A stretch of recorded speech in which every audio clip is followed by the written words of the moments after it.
It's not just about birthing a baby, but it's birthing a new version slash dimensions of me. I am so excited about today's video because as I was praying about what to talk about today and share, I felt this really strong nudge from God to just be really candid and share real time what I've been learning throughout my pregnancy. Because today, as of filming this, is my first day of my third trimester, which is so crazy to think about. Time has just flown by and it's really surreal, honestly, to still think about every day, like how is a human being like literally growing inside my body, and in a few short months, like our lives are completely gonna change. It's just so wild to me. But I have been learning so much throughout this journey, and I recently just shared on my Instagram that a lot of people talk about pregnancy in terms of like the practicals, like how to prepare, what to expect, what to get for your registry, like all these different things that I have spent plenty of time in rabbit holes in. But what I found is not a lot of people talk about kind of the deeper, just the spiritual, emotional, even some of the mental stuff that's just related to faith and our walk, especially if you are a believer. I don't know, it's just been so powerful for me to kind of walk through this journey knowing that it's not just about birthing a baby, but it's birthing a new version slash dimensions of me and discovering different parts of myself, new ways of operating and walking with God in new ways and new levels. It's just been so rich. When my husband and I found out we were pregnant, you know, a lot of people have these very dramatic, crying, emotional responses. We were just confused and shocked.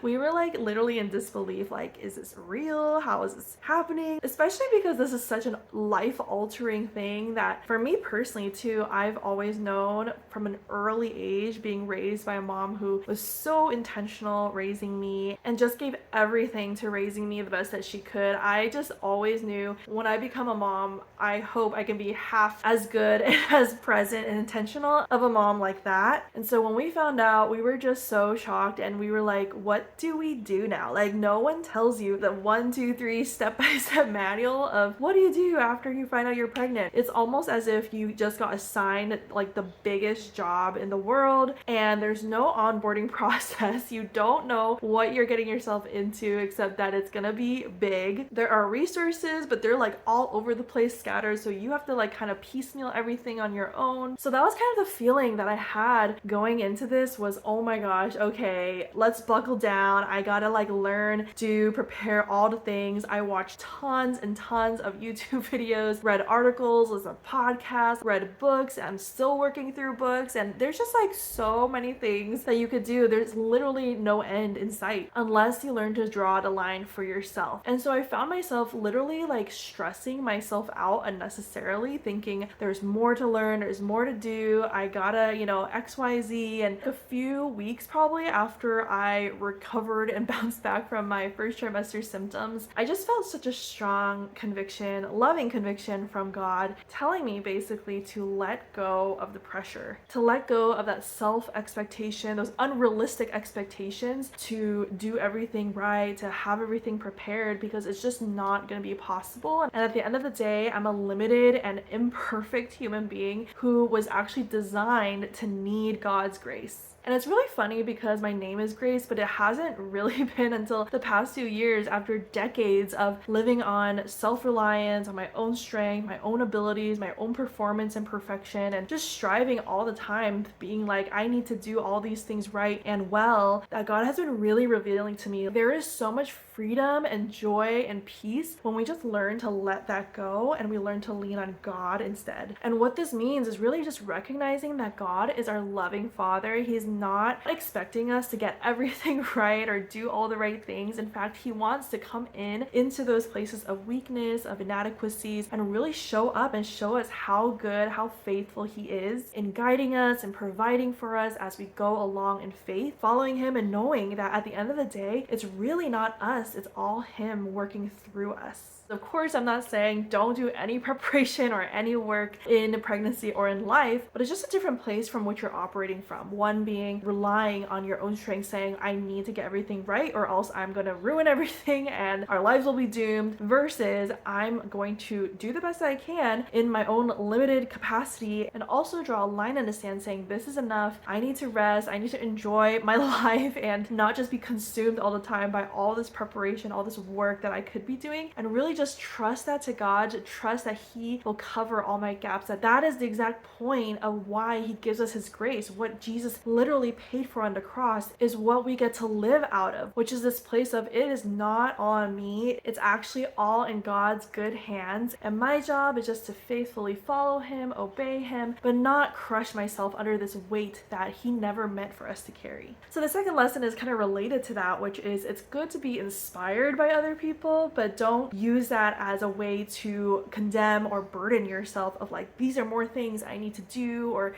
get or prepare or buy, because there are just so many examples of people out there who are doing motherhood and pregnancy their own different ways. People have so much good advice and suggestions of what to do and what to get, but at the end of the day, everyone is different. Everyone's walk and life looks different. I was catching myself, watching these nursery videos, which were so cute, and people like nesting and organizing. But then for me, being in an apartment without much space, I started catching myself in these subconscious mental patterns of comparison and letting these like doubts kind of seep in, which is so ridiculous to say out loud, but almost implying that, am I not going to be as good of a mom because I don't have this beautiful nursery set up, or I don't have all these fancy gadgets and tools that these people do, or I don't have a full like maternity wardrobe like these influencers do, and I'm basically just mostly wearing oversized clothes that I had bought before pregnancy, which actually has saved me a lot of money, so I'm really glad for that. But anyway, I think with anything, whether in pregnancy or career or relationships or whatever it is, it's so easy for us to start doubting ourselves when we had intended to do research to learn and get inspired and get ideas. But I feel like the enemy just loves to turn that back on us and make us question the unique design of our lives that God has for each one of us. Again, there's nothing wrong with having beautiful nurseries and having great gadgets and tools and things, especially in this day and age. But my point really is that I've been learning to be really mindful about the self-talk and the narratives that are playing through my head when I'm looking at other people's examples for inspiration, which is good. But if I find myself getting to a point of comparison and self-doubt, that's when I know to draw that line and stop and take a break and intentionally ground myself in truth. That again, going back to the first lesson, God's grace is enough, and He's going to equip me with everything He knows I need to carry out this calling as a new mom. Before I share the third lesson, I want to invite you to like and subscribe if you like this video, because I'll be making more videos like this, sharing and testifying to what God has been teaching me both presently and in the past. And I really just hope that this encourages people about how good and how faithful God is, and really expanding your vision of what is possible in your life, because God is so much bigger and more powerful than we can imagine. God has such amazing things in store for our lives, and it takes faith to really believe in and step into and receive these blessings that God wants to give us, to then steward and use to bless other people as well. I realized recently that this is the exact passion that God has given me for a really long time, to just share and testify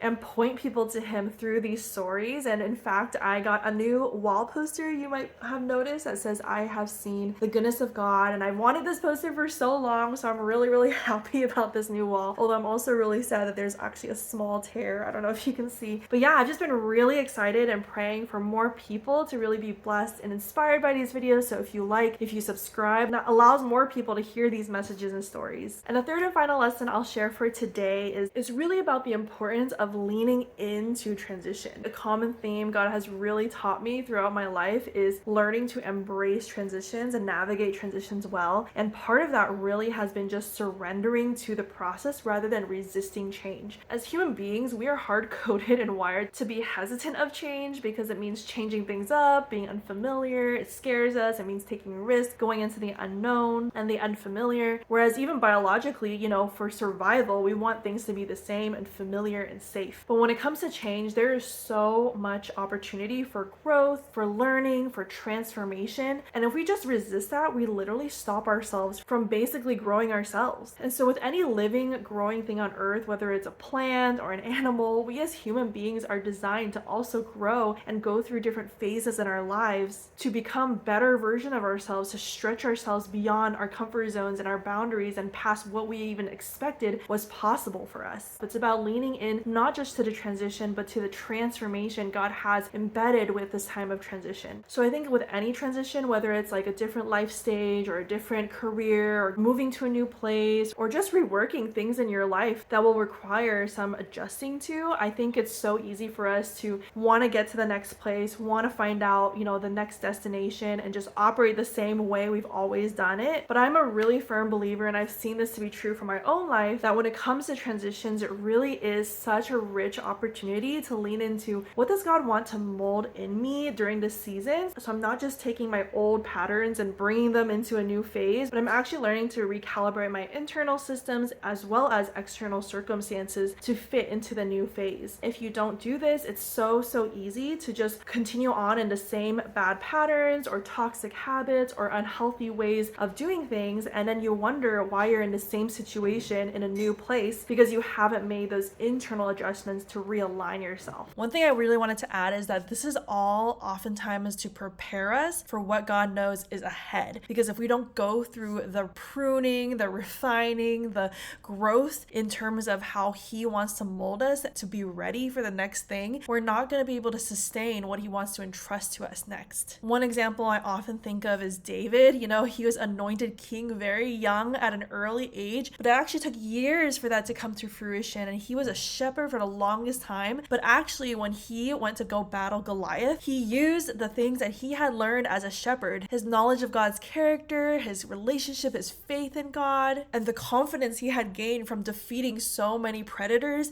He used all of that to defeat Goliath when everybody else was scared. Versus, I think a good example of the opposite is the Israelites circling around in the wilderness, just continuing operating out of this distrust of God despite all of the miracles He was showing them, providing for them, but they were still stuck in this scarcity, orphan mindset that they had really carried with them for so long as slaves. And so a trip that should have just taken days to get to the promised land actually ended up being 40 years, because God didn't just want to bless them with the good things in the promised land. He wanted to prepare them and get them to a place where they could become good and faithful stewards in the land. This is not to say that we have to become perfect by any means, but it just means we need to allow God's grace to work in us, to transform us, to get to a place where ultimately God deems that we're ready for what's next. And this might also not always be the case. Sometimes it's just in God's wisdom when things need to perfectly happen, and it's up to us to be patient and wait on Him and trust in His timing, rather than trying to microwave and fast track our results, which ends up going ahead of God and causing us our own distress and self-destruction because we're not operating by the flow of His grace. So a really practical example of me during pregnancy has been learning to let go of expectations of getting so many things done during the day, because my energy levels can really vary depending on my hormones, depending on so many things with my constantly changing body. And so it's really not realistic for me to expect myself to operate at the same capacity every day. So these have been really giving me opportunities to practice even more compassion and kindness and patience with myself, so that when I become a mom, I'm also not carrying those unrealistic expectations into momhood. Because I do hear from a lot of moms that this is a really big lesson to learn. There's so much more to share, and I know that you guys also have really good ideas too of lessons and things that you probably have been learning if you are in a similar spot. So if any of this relates with you, or if you have lessons that you want to share, please share them in the comments below. I would love to hear and just create this space to kind of share and encourage each other with even more lessons, either from pregnancy, transitions, or just learning to navigate the ambiguities of life. Again, if you want more of this, make sure to follow along, like and subscribe, and I will see you in next week's video.